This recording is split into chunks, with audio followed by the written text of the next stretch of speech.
Hello everybody, it's Wyvern here with another bit of Total War Warhammer 2 quick match gameplay. This time around I'm playing as Brettonia against Skaven, led by Sombra BRZ, on the map Red Desert. And I've been actually been seeing a lot on the forums, a lot of complaints or people griping a bit about Brettonia being too weak against the new races. A lot of it has been, of course, campaign oriented, but I've also seen quite a few complaints and questions about how Brettonia performs in a quick match. And that was a little surprising to me. Brettonia has always been a bit of a top 3 really faction since it's been made a real faction in Warhammer 1. And so I was a little surprised by those claims. And I haven't really felt Brettonia has been weakened. I honestly think that Brettonia has actually received a very large amount of buffs in Mortal Empires, and I honestly felt that Brettonia has actually come out much stronger than it went in. Unlike a lot of the for example, I think Empire came out weaker in many ways, but I think Brettonia has actually come out stronger. So I was a little surprised by that. I wanted to give him a shake and just try him a bit more in a quick match against one of the New World factions, which of course here are the Skaven. So I did bring King Louen, of course, the great, useful kind of Brettonian lord. I did bring both of his items, I brought both of his, I guess, unique shieldish or shield, or I call them shield abilities because they both look the same. But I brought the Sword of Corrode, which of course is an AoE debuff, a pretty good one at that, with nerf to enemy melee defense and armor. And I also brought the Lion's Shield. And some of you might be wondering why I bring the Lion's Shield, because of course he does have a decent amount of armor, and Skaven don't really have much armor piercing ranged, and they don't have much good magic either. But the reason is actually, it is specifically for really mostly for one reason only, and that's because of Skrulk. Now, I actually wasn't entirely sure my opponent would bring Skrulk, but if your opponent does bring Skrulk, then of course Skrulk does have the Liber Buonicus, which does immense amounts of damage to single targets, and so I didn't want King Louen getting sniped if I could avoid it. And of course, King Louen otherwise does provide a sort of frenzy effect to all his allies if he's dropping low in leadership, and he of course does have built-in regen, which is very nice and all that sort of stuff. Alongside him, I did bring some Royal Hippogriffs to provide him some escort, and this way I was hoping to get additional terror bombs against the Skaven, who of course have very bad leadership and tend to be susceptible to that sort of stuff. My second hero was a Damsel of Beasts, who I brought in with simply Flock of Doom, Wissen's Wild Form, and a Power Stone. I do believe that's what it's called. Yep, a Power Stone, which will give me a single burst of increased power reserves and power recharge rate. It's basically an arcane conduit, but a bit better, but you only get one use of it.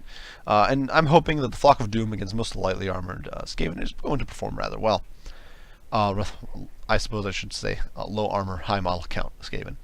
My front line is composed of a mix of men-at-arms and battle pilgrims. And the reason I brought men-at-arms without shields is simply because they're cheap and you can bring a lot of them.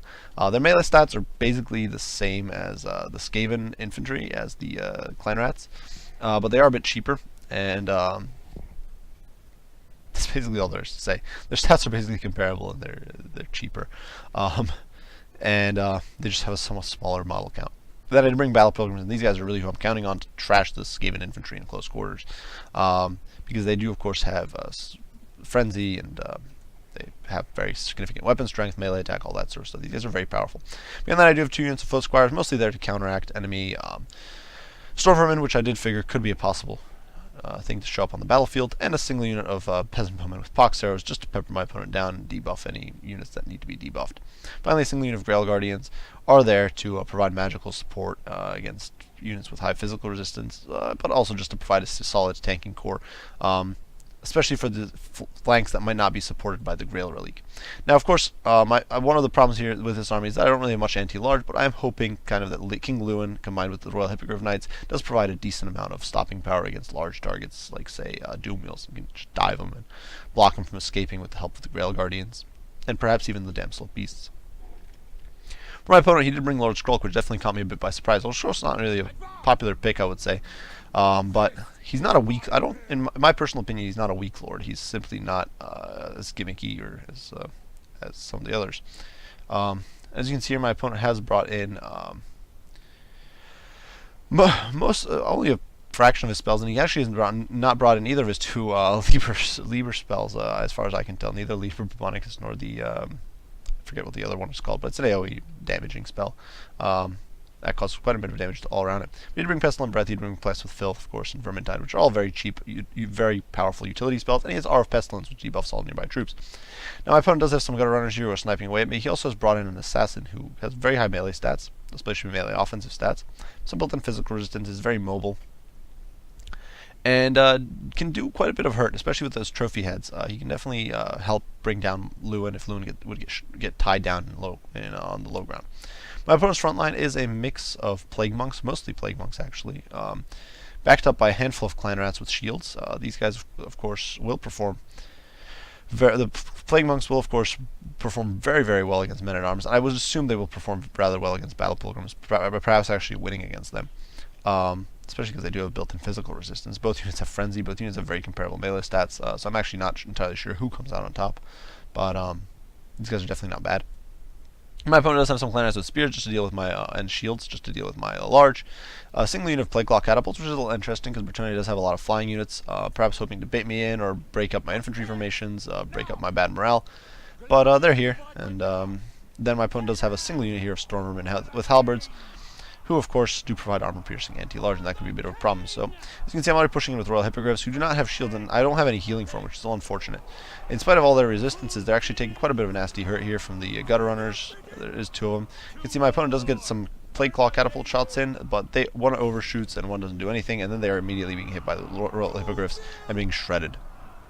In the meantime, my Peasant Bowmen are always firing away at the Plague Monks, and you can see my Grail Knights are charging straight into the heart of the fray here, as I cast my first Flock of Doom, trying to melt down this center force here. In the meantime, the Royal Hippogriffs do take flight because I do not want them sticking around getting destroyed on the ground by Gutter Runners if I can avoid it. In the meantime, I do have my archers continue firing away. And I'm simply just trying to beat my opponent here. You can see my opponent has popped Rival Hide Talisman, which is a single-use item that provides a minus 44 melee attack debuff, which means most of my units here are not really doing damage. In the meantime, though, the Foot Squires, who have armor piercing, are slugging it out rather effectively against the Plague Monks, because Plague Monks, of course, don't have armor piercing, and so they're going to struggle at beating down the Foot Squires. Sword of Corona is going down, just providing some debuffs, as Louen just rampages around, and the Grail Guardians are definitely laying the smackdown on my opponent. In the meantime, my Royal Hippogriffs have dove down over here, going after the Clan Rats with shields. I'm kind of hoping to get a break somewhere, because I'm realizing that over here on the left, I'm losing rather horribly. My Battle Pilgrims have gotten shredded here by the mix of Clan Rats and Plague Monks, and it's only really the Foot Squires holding the fort here. But my opponent does make a mistake of allowing all of these units to retreat, and I'm simply trying to pepper them down now with the Peasant Bowmen with Pox Arrows, whittling down these Plague Monks, and the Clan Rat Spears, Clan Rat Spears with shields. Over here, the Royal Hippogriffs are jumping around, tearing through these poor Clan Rats, who of course don't have anti-large, so they're struggling a bit. Anytime Louen does dive again on the Plague Claw, just to keep it tied down and try to get it off the field. Grail Guardians are actually doing very good work here, just simply at surviving. Unfortunately, my opponent does get a Pestilent Breath off over here that absolutely wipes these, or definitely beats up the Men-at-Arms and Grail Guardians. I don't have any healing. Definitely, I think might have been a bit of a mistake was not bringing any Lore of Life. I do cast normal cast a Flock of Doom over here, and it does actually do a decent amount of damage to the Clan Rats and the Plague Monks, who of course are not resistant to that. Because of that, the Battle Pilgrims and the Foot Squires are able to keep laying the smack on them.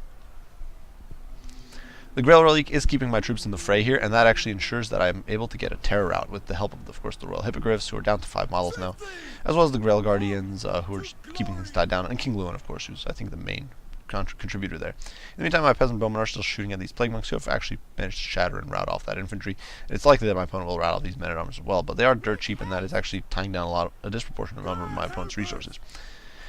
These Plague Monks over here are getting routed off and getting absolutely torn through by the Grail Guardians. Grail Guardians will actually perform very well against the Plague Monks, because Grail Guardians do have a magic attack, and perhaps more importantly, they have very high armor, so the Plague Monks themselves can't do very much to them, but these guys have a decent weapon strength at 33, so they will actually beat down Plague Monks relatively quickly.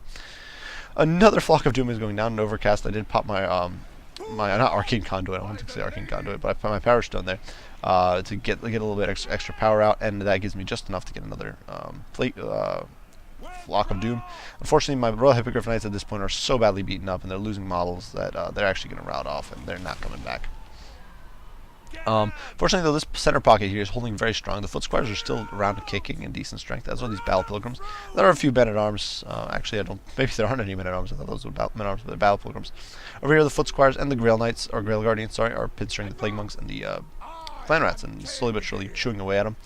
And the clan rats are spears with shields. While they do have a bonus against large and all that, they're not going to do well against Grail Guardians with their immense melee defense and ridiculous armor.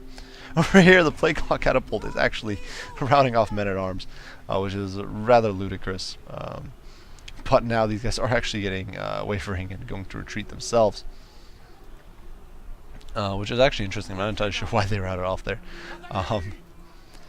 The assassin over here is slugging it out with some of my Battle Pilgrims as well as the Foot Squires. But the Foot Squires are just keeping Lord Skrulk tied down, and of course Lord Skrulk does not have any of his AoE damage spells, which could be very useful here, just tearing through my infantry. In the meantime, the men-at-arms are pushing up, and you can see, despite everything, my troops are holding out relatively well. You can see another Sword of Corone is going down, providing that debuff, which should make these guys much more susceptible to just getting beaten down. And these bowmen are actually still around kicking. My opponent has simply not really kept track of those guys. You can see the Griffs just flew, or the Hippogriffs just flew off, and that these guys are just sitting around here. My opponent has not really been on top of them. I'm trying to micro the rest of his troops up here, bring him back into the fray, and that means that it's really these guys have been neglected down here, and they're finally moving back up, but it's a little late. Men-at-arms over here, or Battle Pilgrims, sorry, confusing. They do have basically the same flag, so it's a little hard to keep track sometimes. Are coming back in. You can see my opponent's clan rats are recovering. Some of my men-at-arms, I do believe, are recovering. So some of our fringe troops, both of our troops have very low morale, so there's constantly troops coming in and out of the fight. Over here, the damsel is slugging it out with some gutter runners, which is not a great trade for her, but better that than anything else. I just need to tie these guys down if possible. And in the meantime, Louen is over here trying to tear through Lord Skrulk, but Lord Skrulk does have a melee attack debuff, and Louen being on a large mountain is going to be knocking him all over the place, which will make it relatively hard to hit him. Over here you can see the Damsel of Beasts is being, I do believe, affected by some sort of debuff. Not entirely sure what, but her speed jumps back up now. Oh, I do believe it's the nets from the Gutter Runners, which I'm forgetting it's a skill they have. That's actually a pretty cool skill about the Gutter Runners, is that they have a AoE mobility debuff for enemies. It's minus 12 AoE, minus 18% speed. Very powerful snare ability, really. Now my Peasant Bowmen over here are about to get caught by the Plague Monks, so I'm trying to simply move away. But actually, the Plague Monks do get tied down. Now, my opponent he does commit to the fight here with the Plague Monks. It's at such a poor angle that these guys are not really getting in. It seems that they're actually being blocked by this small force of archers who are now out of ammo anyway. And now Louen has finally routed off Skrulk. He's now chasing after these Death Runners. My opponent's troops are simply falling apart, and I'm now just deploying the rest of my infantry block here to try to tear through them. None of these guys are very healthy, but neither are my opponent's troops. And of course, I do have Louen and the Grail Guardians still around kicking, and these guys are where I'm really counting on that if things should drag out, will carry me. And so that's actually going to be game there, and there's not much else to say. So, the Grail Guardians performed stupidly well. I'm definitely liking Grail Guardians against Skaven, and I think I might have been better off bringing off a second unit of them or a unit of Grail Knights. The combination of magic damage and high survivability is very, very critical. Now, personally, I don't think Brettonia is really in a worse spot than they were before. I've seen a lot of complaints, but I haven't really experienced these problems in Quake matches, and I don't think Brettonia is honestly that much weaker. Their infantry is still dirt cheap.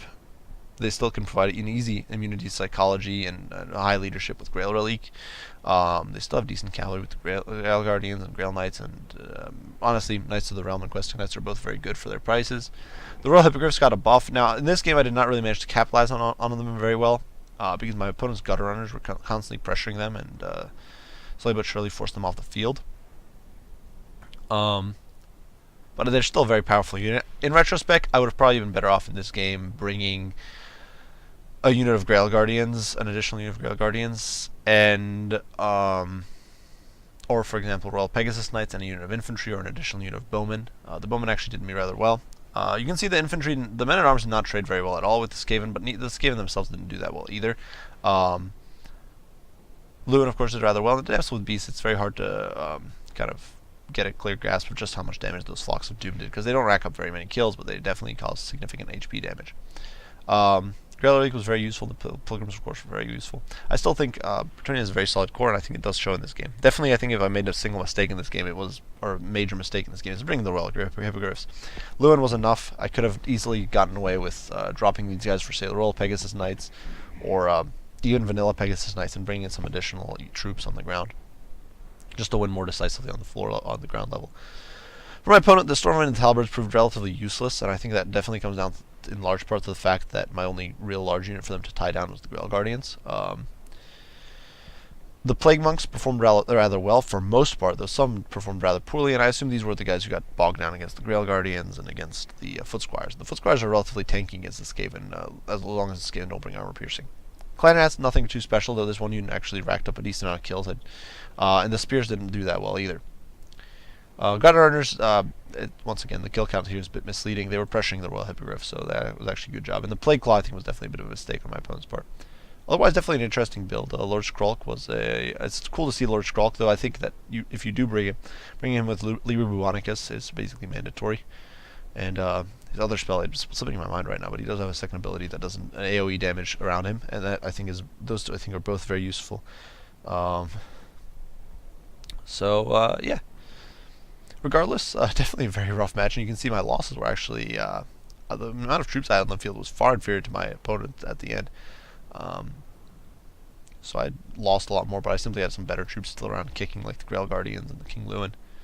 But regardless, definitely good game to my opponent. Was very close. I definitely think Brettonia is still decent quick match, and if not top tier, though I still think they're actually a top tier faction. I think might be doing better than Empire at this current situation, just because of Empire's struggles against High Elves.